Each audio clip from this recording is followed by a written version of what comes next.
ಏನೋ ಹೇಳಕ್ಕಾಗಲ್ಲ, ಅದು ನಿಮ್ಮ ಅಭಿಪ್ರಾಯದಲ್ಲಿ ಹಂಗಿರ್ಬೋದು. ಅದು ಕೋಮ ನಾನಲ್ಲ ಇರೋದು, ಮೋಸ್ಟ್ಲಿ ಅದನ್ನ ನೋಡ್ತಿರೋ ನೀವಿರ್ಬೋದು. ಕ್ಲಾರಿಟಿ ಇದ್ಮೇಲೆ ಕೋಮ ಇಲ್ವೇ ಇಲ್ಲ, ಕ್ಲಾರಿಟಿ ಇದ್ರೂ ಕೋಮದಲ್ಲಿ ಮಲಗಿರೋದು. 8 ವರ್ಷಗಳಲ್ಲಿ ನಿಮ್ಮ ಪ್ರಜಾಕೀಯತೆ ಎಷ್ಟು ಅಭ್ಯರ್ಥಿಗಳು ಹೊರಗಡೆ ಬಂದಿದ್ದಾರೆ, ಎಷ್ಟು ಜನ ಹೇಳಿ, ಎಷ್ಟು ನಾಯಕರನ್ನ ಹುಟ್ಟಾಕಿದ್ದೀರ ಅಂತ ಯೋಚನೆ ಮಾಡ್ತಿದ್ದೀರಾ?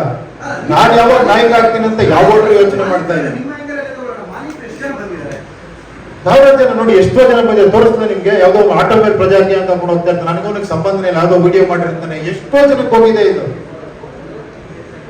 ಯಾವಾಗಲೂ ಏನೋ ಒಂದು ರೆವಲ್ಯೂಷನ್ ಸ್ಟಾರ್ಟ್ ಆಗ್ತಾರೆ, ಸಣ್ಣದಾಗಲೇ ಸ್ಟಾರ್ಟ್ ಆಗುತ್ತೆ ಹೇಳಿ, ಒಂದೇ ರೀತಿ ದೊಡ್ಡದಾಗ ಆಗ್ಬಿಡಲ್ಲ. ಆಮೇಲೆ ಈ ತರ ವಿಷಯಗಳು ಹೇಳಿ, 70 ವರ್ಷ ರಾಜಕೀಯ ವ್ಯವಸ್ಥೆ ನೋಡಿ ನೋಡಿ ನಾವು ಹೆಂಗಾಗ್ಬಿಟ್ಟಿದೀವಿ ಅಂದ್ರೆ, ನಾನು ಹೇಳಿದ್ರೆ ನನಗೆ ಯಾರೋ ಒಬ್ಬ ಬೇಕು, ನನಗೆ ಯಾರೋ ಒಬ್ಬ ಬಂದು ನನ್ನ ಜೀವನ ಬಗೆಹರಿಸಬೇಕು, ಇದೇ ಪ್ರಾಬ್ಲಮ್ ಆಗಿರೋದು. ನಾವ್ ಹೇಳ್ತಿರೋದು ಹಂಗಲ್ಲ, ನೋಡಪ್ಪ ಚಿಕ್ಕ ಲೆವೆಲ್ ಹೇಳ್ತಿರೋದು. ಹೇಳಿ, ಒಂದು ಗ್ರಾಮ ಪಂಚಾಯತಿ, ಒಂದು ಕಾರ್ಪೊರೇಷನ್ ಇದರಲ್ಲಿ ಯಂಗ್ಸ್ಟರ್ಸ್ ಒಂದಾಗ್ಬೋದು, ಸೇರ್ಕೋಬಹುದು. ಕರೆಕ್ಟ್ ಆಗಲ್ಲ ಅಂತ ಹೇಳಿ ನೋಡೋಣ. 2 ವರ್ಷ ದಶಕ ಆಗುತ್ತೆ, ಈ ಒಂದು 10 ವರ್ಷಗಳಲ್ಲಿ ಏನು ಆಗದೆ ಆಗುತ್ತೆ, ಮುಂದಿನ ವರ್ಷಗಳಲ್ಲಿ ಆಗುತ್ತೆ ಅನ್ನುವಂಥದ್ದು ಹೇಗೆ? ನನಗೆ ಹೋಪ್ಸ್ ಇದೆ. ಅದು ಯಾವ್ದೋ ಒಂದು ಕಥೆ ಹೇಳಿದೀವಲ್ಲ, ಎಲ್ಲ ಮರ ಬಂದ್ಬಿಟ್ಟಿತ್ತಂತೆ, ಎಲ್ಲ ಡಿಸ್ಕಸ್ ಮಾಡಕ್ 1 ವರ್ಷ ಬಿಟ್ಟು ಎಲ್ಲ ಸೇರೋದಂತೆ, ಒಬ್ಬ ಕೊಡೆ ಇಟ್ಕೊಂಡು ಬಂದಿದ್ದಂತೆ, ಅವತ್ ಮಳೆ ಬರ್ಬೋದು ಅಂತ. ಆತರ ನಾನು ಅನ್ಕೊಳ್ಳಿ, ಪರವಾಗಿಲ್ಲ. ಆತರ ನಿಮ್ಮ ಈ ಪಕ್ಷ ಯಾವಾಗಲೂ ಒಂಥರ ಇಂಟರ್ನೆಟ್ ತರ, ಅಂದ್ರೆ ಚುನಾವಣೆ ಬಂದಾಗ ಆಕ್ಟಿವ್ ಆಗುತ್ತೆ, ಆಮೇಲೆ ಸರ್ವರ್ ಡೌನ್ ಆಗ್ಬಿಡುತ್ತೆ. ಅಲ್ಲ, ಚುನಾವಣೆ ಬಂದಾಗಲೇ ನೀವೆಲ್ಲ ಹೊರಗಡೆ ನೋಡೋದು, ನಿಮ್ಮ ಅಭ್ಯರ್ಥಿಗಳನ್ನ ನೀವು ಎದುರುಗಡೆ ನೋಡೋದು, ನಿಮ್ಮ ಮನೆ ಹತ್ರ ಬರೋದು ಚುನಾವಣೆ ಬಂದಾಗಲೇ. ಅಲ್ಲ ಅಲ್ಲ ಅಲ್ಲ, ಕೇಳ್ತೀನಿ ಕೇಳಿ, ಆ ಪಾರ್ಟಿ ಎಲೆಕ್ಷನ್ ಅದು ಮೈನ್ ರೀಸನ್. ಏನಕ್ಕೆ ಹೇಳಿ ಎಲೆಕ್ಷನ್ ಯಾಕೆ ಇಟ್ಟಿದ್ದಾರೆ ಹೇಳಿ? ಅವಾಗ ಎಲೆಕ್ಷನ್ ಅದು ಏನಕ್ಕಿದೆ ಹೇಳಿ ಹೋಗಿ. ಅಟ್ಲೀಸ್ಟ್ ನಾನು ಸೆಲೆಕ್ಟ್ ಮಾಡೋದು ನಾನು ಇನ್ವಾಲ್ವ್ ಆಗಬೇಕು, ಅವ್ನು ಹೆಂಗ್ ವರ್ಕ್ ಮಾಡ್ತಾನೆ ಅಂತ ತಿಳ್ಕೊಬೇಕು, ಅವ್ನ ಅಭ್ಯರ್ಥಿ ಒಳ್ಳೆಯವನ್ನ ಕೆಟ್ಟವನ್ನ ತಿಳ್ಕೊಬೇಕು. ಇವಾಗ ಹಂಗಲ್ಲ, ನಾನ್ ಪಕ್ಷ ಇದೆ ಅನ್ಕೊಳ್ಳಿ, ನಾನು ಯಾರಿಗೆ ಕೊಟ್ಟರೆ ನೀವು ಓಟ್ ಹಾಕ್ತೀರ, ನನ್ನ ಕೊಟ್ಟರೆ ಅಲ್ವಾ? ರಾಜಕಾರಣದಲ್ಲ ಇದ್ದಾರೆ. ರಾಜಕೀಯ ಪರಿಸ್ಥಿತಿ ಹೇಗಿದೆ ಅಂತ ಹೇಳ್ಬಿಟ್ಟು ಆ ಫ್ರೈಸ್ ಆದ ಒಂದು ಒಪಿನಿಯನ್ ಶೇರ್ ಮಾಡೋದಕ್ಕೆ ಕರೆದಿರುವಂತಹ ಪ್ರೆಸ್ ಮೀಟ್. ಸೊ ಈ ಫ್ರೀ ವೀಸಾ ಈಗ ನಮ್ಮ ದೇಶ ರಾಜ್ಯ ಬಿಟ್ಟು ತೆಲಂಗಾಣ ಆಗಿರ್ಬೋದು, ದೆಹಲಿ ಆಗಿರ್ಬೋದು, ಮಹಾರಾಷ್ಟ್ರ ಆಗಿರ್ಬೋದು, ಎಲ್ಲ ಬಹುತೇಕ ದೇಶದ ರಾಜ್ಯಗಳಲ್ಲಿ ವರ್ಕೌಟ್ ಆಗದೆ ಈ ಫ್ರೀ ವೀಸಾ. ಸೊ ನಿಮ್ದು ಥಾಟ್ ಆಗಿರ್ಬೋದು, ಪ್ರತಿಯೊಂದು ಡಿಫ್ರೆಂಟ್ ಆಗಿರುತ್ತೆ, ಚೇಂಜ್ ಇರುತ್ತೆ. ಸೊ ನಿಮ್ಮ ಒಪಿನಿಯನ್ ಏನು ಫ್ರೀ ವೀಸಾ ವರ್ಕೌಟ್ ಆಗುತ್ತಾ? ಇದಕ್ಕಿನ್ನ ಒಬ್ರು ಫ್ರೀ ವೀಸಾ ಯಾರು ಕೊಡಲ್ಲ, ಪಾರ್ಟಿನೇ ಫ್ರೀ ವೀಸಾ ಮಾಡ್ಬಿಟ್ಟಿದ್ದೀನಿ. ಪಾರ್ಟಿನೇ ನಿಮ್ ಕೈ ಕೊಟ್ಬಿಟ್ಟಿದ್ದೀನಿ ಹೇಳಿ. ನಾನು ಗೆದ್ರೆ ನಿಮ್ಗೆ ಅದ್ ಕೊಡ್ತೀನಿ ಇದು ಕೊಡ್ತೀನಿ ಅಂತ ಹೇಳ್ತಿಲ್ಲ, ಪಾರ್ಟಿನೇ ನಿಮ್ ಕೈ ಕೊಟ್ಬಿಟ್ಟಿದ್ದೀನಿ. ಇದಕ್ಕಿನ್ನ ದೊಡ್ಡ ಫ್ರೀ ವೀಸಾ ಯಾರು ಕೊಡಕ್ ಸಾಧ್ಯ?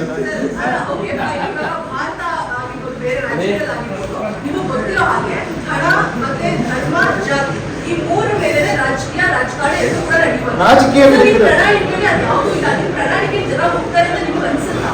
ಅಲ್ಲ, ರಾಜಕೀಯ ಹಂಗೆ ನಡೀತಾ ಇರಲಿ. ನಿಮ್ಗದು ಇಷ್ಟ ಆದ್ರೆ ನೀವು ಅಲ್ಲೇ ಇರಿ, ನಾನು ಯಾರನ್ನೂ ಬಲವಂತ ಮಾಡ್ತಿಲ್ಲ, ಓಕೆನಾ? ರಾಜಕೀಯ ಇಷ್ಟ ಆದ್ರೆ, ಕೆಲವು ಪಕ್ಷಗಳು ಇಷ್ಟ ಆದ್ರೆ, ನಿಮ್ಗೆ ಅವ್ರ ಸಿದ್ಧಾಂತ ಇಷ್ಟ ಆದ್ರೆ, ನಾನು ಯಾರು ಇಲ್ಲ ಅಂತ ಹೇಳೋದಕ್ಕೆ. ನಂದು ಬೇರೆ ಒಂದು ಹೇಳ್ತಾ ಇದ್ದೀನಿ ಅಷ್ಟೇ. ಇಷ್ಟ ಆಯ್ತು ಸರ್, ನೀವೇ ನಮಗೆ ನಮ್ಮ ಕೈಗೆ ಕೊಡ್ತಾ ಇದೆ ಎಲ್ಲವನ್ನು. ನಮಗೇನಾದ್ರೂ ಒಂದು ಸೋಷಿಯಲ್ ಮೀಡಿಯಾ ಏನೋ ಒಂದು ಚರ್ಚೆ ವಿಚಾರ ಬಂತು ಅಂದ್ರೆ ಕಮೆಂಟ್ ಗಳ ಬಾಕ್ಸ್ಗಳಲ್ಲಿ ತುಂಬಿ ತುಳುಕ್ತಾ ಇರುತ್ತೆ, ಕೆಟ್ಟದು ಒಳ್ಳೇದು ಅಂತ ಬೆಳೀತಲೇ ಇರುತ್ತೆ. ಅಲ್ಲಿ ಏನಾಗ್ತದೆ, ನೀವೇನು ವಿಷಯ ಆಗಿದ್ರೆ ಮರ್ತೋಗುತ್ತೆ, ಕಮೆಂಟ್ ಅಲ್ಲಿ ದಾರಿ ತಪ್ಪಿಸಿರುತ್ತೆ. ಅದು ಸೋಷಿಯಲ್ ಮೀಡಿಯಾ ಉದಾಹರಣೆ. ಇಲ್ಲೂ ಅದೇ ತರ ಚರ್ಚೆ ಶುರು ಆದ್ಮೇಲೆ ದಾರಿ ತಪ್ಪೋ ಕಾರ್ಯಕ್ರಮ ನಡೀಬಹುದು, ಇಲ್ಲಾಂದ್ರೆ ಅದು ಕೊನೆ ಆಗುತ್ತೆ.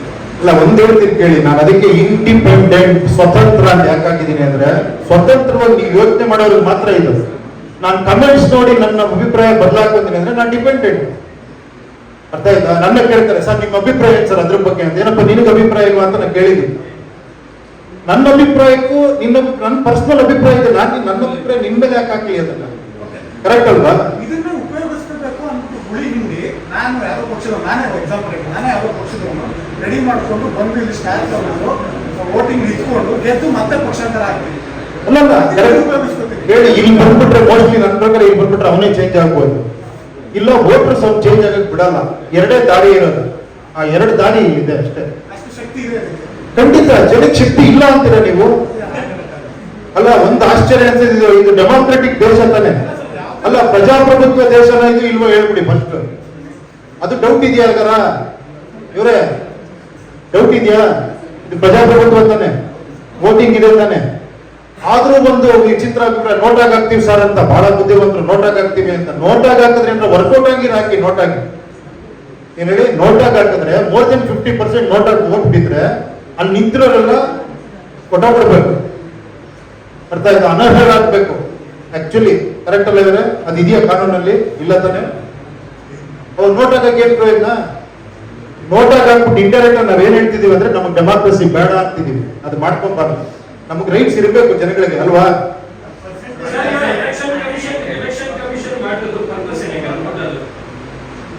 ಅದೇ ಕೇಳಿ, ಅದು ನಿಮ್ಗೆ ಸುಪ್ರೀಂ ಕೋರ್ಟ್ ಅಲ್ಲಿ ಇದೆ, ನೆಕ್ಸ್ಟ್ ಮತ್ತೆ ಇನ್ನೊಂದು ಎಲೆಕ್ಷನ್ ನಿಲ್ಬೇಕು, ಮತ್ತೆ ಬೇರೆಯವ್ರು ನಿಲ್ಬೇಕು, ಆ ಎಲ್ಲ ಕಾರಣಗಳಿಂದ ಅವರು ನೆಕ್ಸ್ಟ್ ಯಾರು ಬಂದಿರ್ತಾರೋ ಅವರೇ ಎಲಿಜಿಬಲ್ ಅಂತ ಮಾಡಿದ್ದಾರೆ.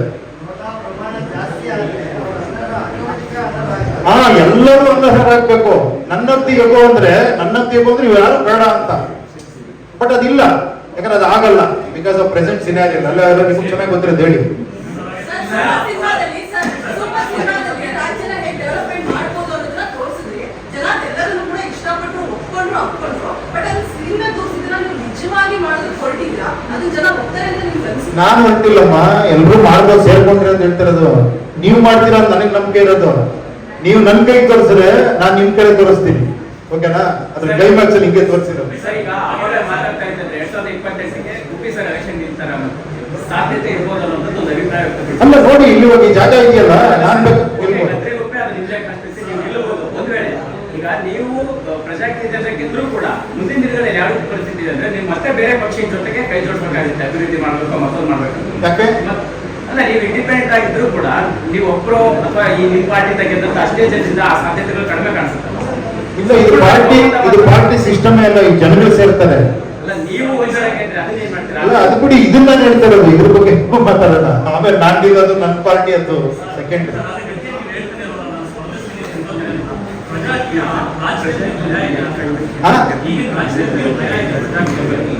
ಭಯ ಇದ್ದಿದ್ರೆ ಇಷ್ಟೆಲ್ಲ ಮಾಡ್ತಿದ್ದ ನಾನು. ಅಲ್ಲ, ಸ್ಪರ್ಧೆ ನನಗೆ ಆದಾಗ ನಾನು ಮಾಡ್ತೀನಿ, ನಾನು ಇಲ್ಲ ಅಂತ ಹೇಳಿರಲ್ಲ. ನೋಡೋಣ, ನನಗೂ ಆ ಟೈಮ್ ಸಿಗ್ಬೇಕು. ಕೇಳಿ ಒಂದ್ ನಿಮಿಷ, ನಾನು ಫ್ರೀ ಆಗ್ಬೇಕಲ್ವಾ? ವರ್ಕರ್ ಹತ್ರ ವರ್ಕ್ ಮಾಡ್ಬೇಕಲ್ವಾ? ನಿಮ್ಮನ್ನೆಲ್ಲ ಕಾಂಟ್ಯಾಕ್ಟ್ ಮಾಡ್ಬೇಕು, ನಿಮ್ಮ ಅಭಿಪ್ರಾಯ ತಗೋಬೇಕು. ನಾನು SOP ತರ ವರ್ಕ್ ಮಾಡ್ಬೇಕು. ಆ ಎಲಿಜಿಬಿಲಿಟಿ ನನಗಿದೆ, ನೋಡ್ಕೊಂಡು ನಾನು ಎಂಟರ್ ಆಗ್ತೀನಿ. ತಪ್ಪೇನಿಲ್ಲ, ಯಾರು ಬೇಕಾದ್ರೂ ಎಂಟರ್ ಆಗ್ಬೋದು. ನೋಡಿ, ಇನ್ನೂ ಆ ನಾಯಕ ಪರವಶರಾಗಿರೋರು ನೀವು. ತಗೊಳ್ಳಿ ಅಂತಾನೆ. ನೋಡಿ, ಕಿರೀಟ ಇಲ್ಲ ಸದ್ಯ ಹಾಕಿ ಕಿರೀಟ. ಅದು ತೆಗಿಬೇಡ್ರಿ. ನೋಡಿ, ಇಲ್ಲಿ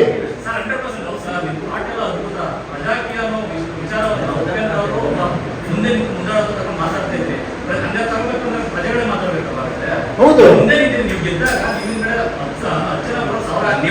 ನಾನು ಹಿಂದೆ ನಿಂತ್ಕೊಂತೀನಿ, ನೀವ್ ಗೆದ್ದಾಗ ನಾನು ಹಿಂದೆ ನಿಂತ್ಕೊಂತೀನಿ. ನೀವು ಒಂದು ಎಕ್ಸಾಂಪಲ್ ಸೆಟ್ ಮಾಡಿ ಅಂತ ನಾವೆಲ್ಲ ಹೇಳ್ತಾ ಇರೋದು ಸರ್. ನೀವು ಒಂದು ಮಾಡೆಲ್ ಸೆಟ್ ಮಾಡಿ, ಹೇಳಿ. ಕೊನೆಯದಾಗಿ ಹೇಳ್ತೀನಿ, ನನಗೆ ಇಷ್ಟೇ ಕೇಳಿ. ಒಂದ್ ನಿಮಿಷ, ನಾನು ಹೇಳೋದು ಇಷ್ಟೇ. ನಮಸ್ಕಾರ, ಹೇಳಿದ್ರು. ನಮ್ಮ ವೈಯಕ್ತಿಕ ಅಭಿಪ್ರಾಯ, ಒಳ್ಳೆ ಆಲೋಚನೆ ಇದೆ, ಏನು ಮಾಡಬೇಕು ಅಂತ ತಿಳಿಸ್ತಾ ಇದೆ. ಬಟ್ ನನಗನ್ಸು ದಿಢೀರ್ ಮಾಯ ಆಗ್ಬಿಡ್ತೀವಿ ಅಂತ. ಈಗ ಸೋಷಿಯಲ್ ಮೀಡಿಯಾ ನೋಡ್ಬೇಕು, ಸಿಕ್ಕಾಪಟ್ಟೆ ಏನಾಗಿದೆ ಪ್ರಜಾಕೀಯ ಅಂತ.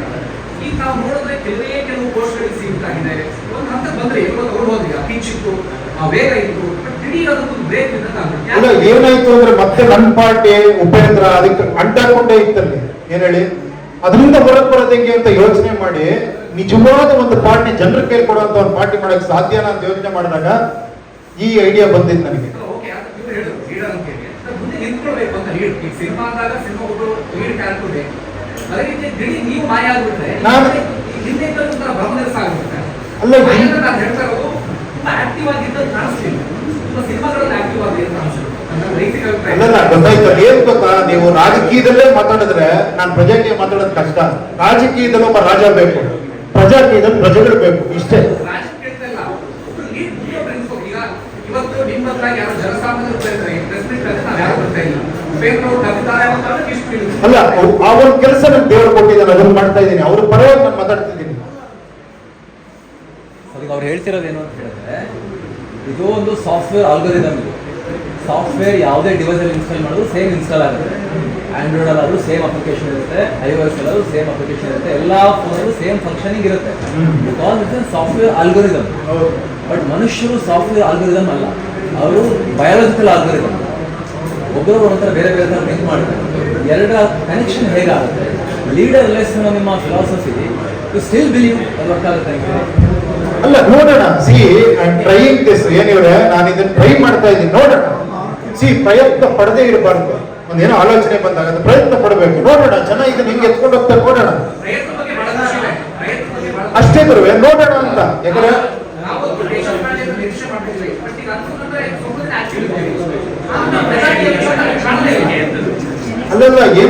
ನಾನು ಆಕ್ಟಿವ್ ಆಗಿದ್ದೆ. ಕೊನೆಗೆ ಏನಾಯ್ತು, ನನ್ನ ಅಭಿಪ್ರಾಯಗಳೇ ಪ್ರಜಾಕೀಯದ ಅಭಿಪ್ರಾಯ ನಂತರ ಆಗೋಯ್ತು. ನನಗೆ ಜನ ಮಾತಾಡ್ಲಿ ಅನ್ನೋದು ನನಗೆ ಆಸೆ. ಏನ್ ಹೇಳಿ, ಒಬ್ಬೊಬ್ರು ಜನ ಅವ್ರವ್ರ ಅಭಿಪ್ರಾಯ ಇದೆ ಎಲ್ಲ ಹಂಚ್ಕೊಳ್ಬೇಕು, ಅವ್ರು ಮಾತಾಡ್ಬೇಕು ಅನ್ನೋ ಆಸೆ. ಅದಕ್ಕೋಸ್ಕರ ನಾನು ಸೈಲೆಂಟ್. ಈ ಪ್ರಜಾಕೀಯ ಅಂಶಗಳು ಗ್ರಾಮ ಪಂಚಾಯತಿ ಚುನಾವಣೆ ಗೆದ್ದು ಯಾವ ಆರ್ಎಲ್ಡಿ ಅಂತ ಯಾವುದು ಹೌದು. ಅಂದ್ರೆ ತುಂಬಾ ಸ್ಪೀಡ್ ಅದೇನ ಕಾಣುತ್ತೆ. ಬಟ್ ನೀವು ಅವ್ರ ಸ್ವರೂಪದಲ್ಲಿ ಆಕ್ಟಿವ್ ಆಗಿ ಕಾಣಲಿಲ್ಲ, ಮತ್ತೆ ಆ ಪ್ರಜಾಕೀಯದ ಹಿಂದೆ ಹೋಗ್ತಿದೆ ಅಂತ ಅನಿಸ್ತೇವೆ. ಇಲ್ಲ ಇವ್ರೆ, ಈಗ ನೋಡಿ ತುಂಬಾ ಫಾಸ್ಟ್ ಆಗಿ ಓಡುತ್ತಿದ್ದು. ಯಾಕಂದ್ರೆ ಇಷ್ಟು ದಿನ ನಾನು ಬೋಲ್ಡ್ ಇಟ್ಕೊಂಡಿದ್ದೆ, ಇವಾಗ ಬೋಲ್ಡ್ ಇಲ್ಲ. ಸರ್ ಈಗ ಏನಾಗ್ತಿದೆ ಅಂತ ಹೇಳಿದ್ರೆ ರಾಜ ಹೇಳದ್ರಂತೆ, ಹಂಡೆಗೆ ನೀವು ಹಾಲು ಹಾಕಿ ಈ ಕೈಲಾದಷ್ಟು ಹಾಕಿ ಅಂತ ಹೇಳಿದ್ರಂತೆ, ಅಭಿಷೇಕ ಮಾಡಾಕಿದ ಮೂರ್ತಿಗೆ ಅಂತೇಳಿ. ಜನ ಎಲ್ಲ ಹಾಕಿದ್ರಂತೆ. ಅಲ್ಲಿ ಲಾಸ್ಟಿಗೆ ಓಪನ್ ಮಾಡಿ ನೋಡಿದಾಗ ಬರೀ ನೀರೇ ಇತ್ತಂತೆ. ಯಾಕಂದ್ರೆ ಎಲ್ಲರೂ ಕೂಡ ರಾಜ ಹಾಕಕ್ಕೆ ಹೇಳಿದ್ದಾರೆ, ಬೇರೆಯವ್ರು ಹಾಲು ಹಾಕಿರ್ತಾರೆ, ನಾನು ನೀರು ಹಾಕಿ ನಡೆಯುತ್ತೆ ಅಂತೇಳಿ. ನೋಡಿ, ಇಲ್ಲೇ ರಾಜನ್ನ ನೀವು ಡಿಸ್ಪ್ರೂವ್ ಮಾಡ್ತಾ ಇದ್ದೀರಾ. ರಾಜ ಹೇಳಿದ್ದಕ್ಕೆ ಮೋಸ ನಡೀತದೆ, ಪ್ರಜೆಗಳೇ ಅನ್ಕೊಂಡ್ಬಿಟ್ರೆ ಹಾಲೇ ಹಾಕ್ತಾರ. ಕರೆಕ್ಟಾ? ರಾಜ ಹೇಳಿದ್ರೆ ನೀರು ಹಾಕ್ಬಿಡ್ತಾನೆ, ಪ್ರಜೆಗಳ ಆತ್ಮ ಇದ್ಕೊಂಡು ಹಾಕಿದ್ರೆ ಅವನು ಹಾಲೇ ಹಾಕ್ತಾನೆ. ನಿಮ್ಮೇಲೆ depend. See again I am telling you, see ನನ್ನ ಕಡೆ ಕರೆಕ್ಟ್ ಕೂರಿಸ್ಬೇಡಿ. ನನ್ನ ಪ್ರಯತ್ನ ನಾನು ಮಾಡ್ತಾ ಇದ್ದೀನಿ. ನಾಳೆ ನಾನು ಎಲೆಕ್ಷನ್ ನಿಂತ್ಕೊಂಡೆ ಎಂಡ್ ಆಫ್ ದಿ ಡೇ ಕೇಳಿ ನೋಡಿ, ಮತ್ತೆ ಅದನ್ನ ಹೇಳ್ಬಿಡಿ. ನಾನು ನೀವ್ ಯಾವಾಗ ಕೇಳ್ತೀನಿ, ನೀವ್ ಯಾವಾಗ ಇದನ್ನ ಮಾಡ್ತೀರಾ, ನೀವ್ ಯಾವಾಗ ಇದನ್ನ 10 ಜನಕ್ಕೆ ಕೇಳ್ತೀರಾ? ನೀವು ಮಾದರಿ ಆಗ್ಬೋದಲ್ಲ ಸರ್? ಅಲ್ಲ, ನಾನು ಮಾದರಿಯಾಗಿ ಹೇಳ್ತಾ ಇದ್ದೀನಲ್ಲ, ಖಂಡಿತ ಮಾಡೋದು. ರಾಜಕೀಯ ಪ್ರಸಕ್ತಿಗೆ ಬನ್ನಿ ಅಂತ ಹೇಳ್ತಿದ್ದೀರಾ. ಚುನಾವಣೆ ಬಂದಂತ ಸಂದರ್ಭದಲ್ಲಿ ರಾಜಕೀಯ ಪಕ್ಷಗಳಿಗೆ, ರಾಜಕಾರಣಿಗಳಿಗೆ ಅವರ ಕ್ಷೇತ್ರದ ಮತದಾರರು ಸಮಸ್ಯೆಗಳ ಅರಿವಾಗುತ್ತೆ. ಆ ಸಮಯದಲ್ಲಿ ಅವರ ಕ್ಷೇತ್ರಗಳಿಗೆ ಬರ್ತಾರೆ, ಜನರನ್ನ ಸಂಪರ್ಕ ಮಾಡ್ತಾರೆ. ಅದೇ ರೀತಿ ಪ್ರಜಾಕೀಯಕ್ಕೂ ಕೂಡ ಚುನಾವಣೆ ಸಂದರ್ಭದಲ್ಲಿ ಮಾತ್ರ ಪ್ರತ್ಯಕ್ಷ ಆಗ್ತಿದೆ. ಇಲ್ಲಿ ರಾಜಕೀಯಕ್ಕೂ ಪ್ರಜಾಕೀಯಕ್ಕೂ ಏನ್ ವ್ಯತ್ಯಾಸ? ಇಲ್ಲ ಕೇಳಿ, ಇದೆಯಲ್ಲ, ಇದು ಪರ್ಮನೆಂಟ್ ನಿಮ್ ಫೋನ್ ಅಲ್ಲಿ ಇರುತ್ತೆ. ಎನಿ ಟೈಮ್ ನಿಮ್ ಫೋನ್ ಅಲ್ಲಿ ಇರುತ್ತೆ. ಇದು ನೀವು ಯಾವ ಟೈಮ್ ಬೇಕಾದ್ರೆ ಇಶ್ಯೂ ರೈಸ್ ಮಾಡ್ಬೋದು, ಯಾವ ಟೈಮಲ್ಲಿ ಬೇಕಾದ್ರೆ ನೀವು ಆಸ್ಪಿರೆಂಟ್ ಕನೆಕ್ಟ್ ಮಾಡ್ಬೋದು. ಕಂಪ್ಲೀಟ್ ಓಪನ್ ಇರುತ್ತೆ. ಓಕೆನಾ?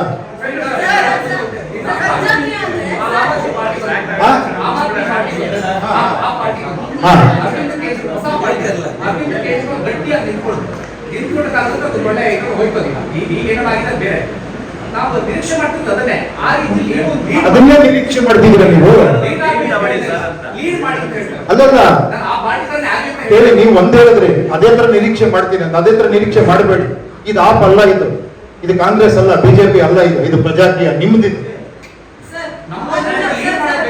ನೀವೇ ಲೀಡರ್. ಸಿ ನನಗೆ ಒಂದು ಅರ್ಥ ಆಗ್ತಿಲ್ಲ, ನೀವು ಲೀಡರ್ ಆಗಿ ಕಿರೀಟ ಹಾಕೊಳ್ಳೋದು ಯಾರು ರೆಡಿ ಇಲ್ಲ, ನನಗೆ ಅರ್ಥ ಆಗ್ತಿಲ್ಲ. ಈ ಲೆವೆಲ್ ನಮ್ಮನ್ನ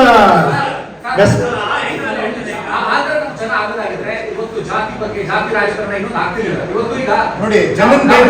ನೀವ್ಯಾರು ಹೇಳಿ, ಕೇಳಿ ಒಂದ್ ನಿಮಿಷ. ನೀವ್ಯಾರು? ನೀವು ಜನ ಅಲ್ವಾ? ಒಂದ್ ನಿಮಿಷ, ನನ್ನ ಒಂದೇ ಒಂದು ಕ್ವಶನ್ಗೆ ಆನ್ಸರ್ ಮಾಡಿ. ನೀವೇನು? ನೀವೊಬ್ರು ಬದಲಾಗಿ, ಅದು ಬಹಳ ಮುಖ್ಯ. ದಿ ಬಿಗ್ಗೆಸ್ಟ್ ಪ್ರಾಬ್ಲಮ್ ಏನ್ ಗೊತ್ತಾ? ಇವ್ನು ಚೇಂಜ್ ಆಗ್ತಿಲ್ಲ ಅಂತ ನಾನು ಚೇಂಜ್ ಆಗ್ತಿಲ್ಲ. ನಾನು ಹಂಗೆ ಅನ್ಕೊಂಡ್ಬಿಟ್ಟಿದ್ರೆ ಯಾರು ಚೇಂಜ್ ಆಗಲ್ಲಪ್ಪ ಅಂತ ನಾನು ಪ್ರಯತ್ನ ಪಡ್ತಾ ಇದ್ದೀನಿ.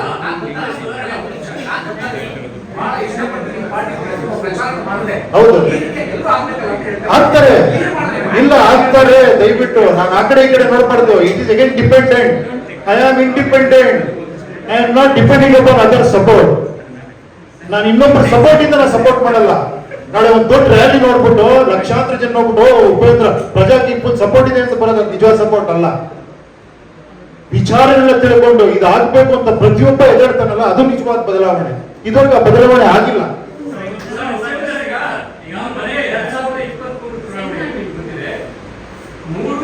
ಬಿಜೆಪಿ ಕಾಂಗ್ರೆಸ್ ಜೆಡಿಎಸ್ ಬಿಟ್ಟು ಓಟ್ ಹಾಕಿದ್ರು 4 ಅಭ್ಯರ್ಥಿಗೆ 4 ಅಭ್ಯರ್ಥಿಗಳು ನನ್ನ ಹೆಸರಲ್ಲಿ ಗುರುವಾಯಿ ಅರ್ಪಣೆ ಆ ಥರ. ನೀವು ಬಿಜೆಪಿ ಕಾಂಗ್ರೆಸ್ ಜೆಡಿಎಸ್ ಅಷ್ಟೇ ನಾನು ಪರ್ಯಾಯವಾಗಿ ಅದು ಬೇರೆ ಬೇರೆ ಕಾರಣ ಕ್ಷೇತ್ರ ಬೇರೆ. ಇಲ್ಲಿ ಸಾಗುವಳಿ ಇರೋದಂದ್ರೆ ಒಬ್ರು ಲೀಡರ್ ಬೇಕು, ನೀವಾದ್ರೂ ಇನ್ನೊಬ್ರು ಬೇಕಾದ್ರೆ ನಿಮ್ಗಿಂತ ಆದ್ರೆ ನೀವು ಹಿಂಗಾದ್ರು ಹಿಂಗ್ ಬೇಕಾದ್ರೆ ಬೇರೆ ವಿಷಯ. ನೀವು ಬರೀ ನೀವು ಟೆಕ್ನಾಲಜಿ ಮೇಲೆ ನಮ್ಮದೇ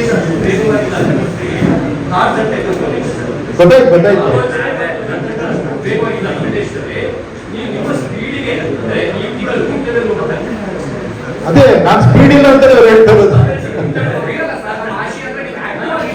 ನಾನು ಆಕ್ಟಿವ್ ಆಗಿ ಇರ್ತಿದ್ರು ನೋಡಿ. ಈ ಆಕ್ಟಿವ್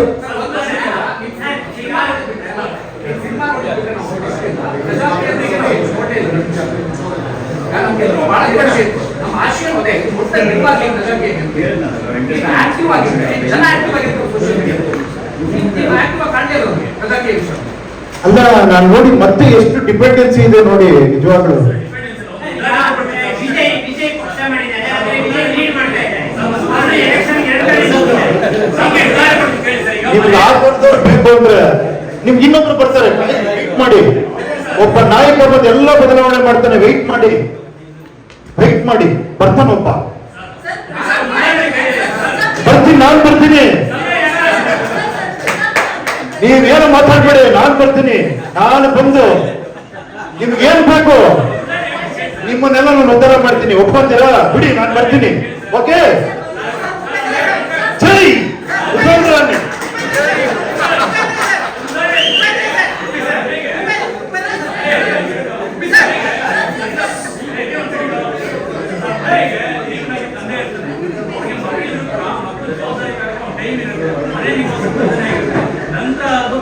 ಅದಕ್ಕೆ 21 ವರ್ಷಕ್ಕೆ ಓಟ್ ಹಾಕಕ್ ಬಿಟ್ಟಿರೋದು.